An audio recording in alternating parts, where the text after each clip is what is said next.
원하는 문구 VIX, 커 발러틸리티 인덱스 인덱백 VIX, 변동성 지수. 주식시장이 빠르게 하락할 때 상승함으로 공포지수라고도 불립니다. 시카고 옵션 거래소에 상장된 S&P 500 지수 옵션이 향후 30일간의 변동성에 대한 시장의 기대를 나타내는 수치입니다. 인덱스가 있긴 하지만 다른 인덱스 펀드와는 다르게 VIX는 직접적으로 매수가 가능한 실물이 있지 않습니다. 또한 인덱스의 변동폭이 어마어마하게 높기 때문에 VIX의 선물을 기반으로 한 ETF나 ETN을 만들어 거래합니다. 를 쓰면 그대로 읽어주는 AI 목소리 기능을 사용해보세요. 과거의 변동성 수치를 산출하기는 쉽습니다. 최근 30일간의 수치를 모두 합해서 평균을 낸 후 각각의 날짜의 S&P 500 수치에서 평균을 뺀 값을 제곱하여 모두 더하여 분산을 구한 뒤 제곱근을 구하면 됩니다. 즉 VIX는 표준 편차와 유사하다고 볼 수 있습니다. 단, 미래의 지수를 예측함으로 완전히 똑같을 수는 없습니다. 실제 계산은 S&P 500 선물 옵션을 사용합니다.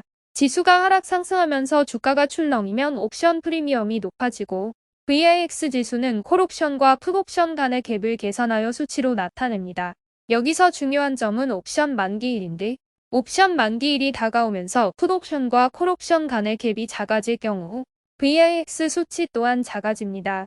S&P 500 선물 옵션의 만기일은 매주 돌아오므로 매주 금요일마다 VIX는 하락하는 추세가 되며 이는 반대로 월요일 화요일에는 VIX가 상승할 가능성이 높습니다.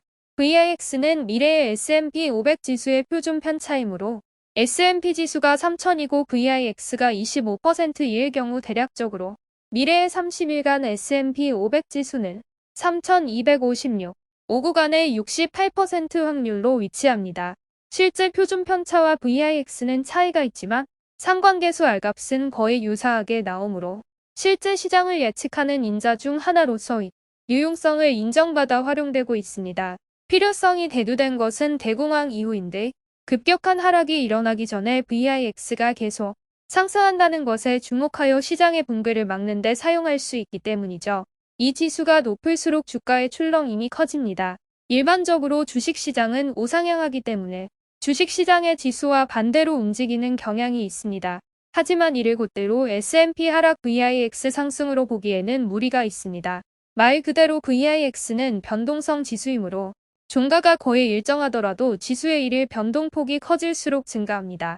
이는 S&P 지수가 크게 상승하는 것이 오히려 VIX를 상승시키는 요인으로 작용할 수 있다는 말입니다. 실제로 몇몇 날은 이런 일이 발생합니다. 정확하게는 VIX의 변동 요인은 옵션 가격의 변화입니다. VIX 수치는 현재 지수와 가장 가까운 내가 콜옵션, 풋옵션을 기반으로 계산되는데 지수가 상승하면 해지명 풋옵션이 대거 외과로 전락하면서 스프레드가 좁아지고 프리미엄이 낮아지면서 VIX가 하락합니다. 반면 콜옵션은 풋옵션에 비하면 작은 규모인데다가 해지명 목적으로 잘 사용되지 않아 큰 의미가 없습니다. 이런 특성 때문에 주가의 흐름과 상관없이 시장 이슈에 민감하게 반응합니다. 금리 결정을 비롯한 연준 의사록 발표나 주요 시장 지표 등을 앞두고 VIX가 쉽게 상승하거나 혹은 쉽게 떨어지지 않으며 반면 매달 VIX 롤오버 기간이나 선언 만기일을 앞두고 쉽게 하락하며 쉽게 오르지 못합니다. 실제로 1년에 4번 있는 선물 옵션 만기일은 VIX의 방향을 결정할 뿐더러 굉장히 특이하게 움직이는 VIX 지수를 볼 수 있으니 관심이 있다면 유심히 관찰해 보시길 바랍니다. 보통 20 이하일 때가 과매수 상태로 투자자들의 심리가 안정적임을 나타내며 나쁘게 말하면 버블이 끼어 있다는 의미가 됩니다. 오랫동안 안정적인 상승세를 유지하면 15, 20가량으로 유지되며 아무리 안정적이어도 15 이하로 내려가는 것이 거의 불가능합니다. 즉 15, 20 이하에서 VIX 선물을 매수하고 존버하면 언젠간 오르기는 하지만 ETN 특성상 롤오버로 인해 큰 위험이 있으므로 신중한 판단이 필요합니다. 파생 ETN의 경우 하루 변동폭이 5%가량이고 주가가 출렁일 경우 하루 변동폭이 20, 30%가량이 됩니다.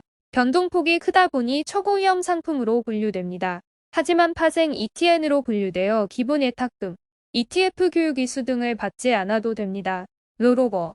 VIX의 중요한 특징 중 하나는 롤오버입니다. 이는 다른 선물에서도 중요하긴 하지만 VIX는 미래의 변동성에 베팅을 하기 때문에 VIX 롱 포지션을 잡은 사람들은 VIX 숏 포지션 발행자들에게 항상 더 비싸게 프리미엄 선물을 살 수밖에 없으므로 예외적인 상황이 아니라면 콘텐고 상태가 유지됩니다.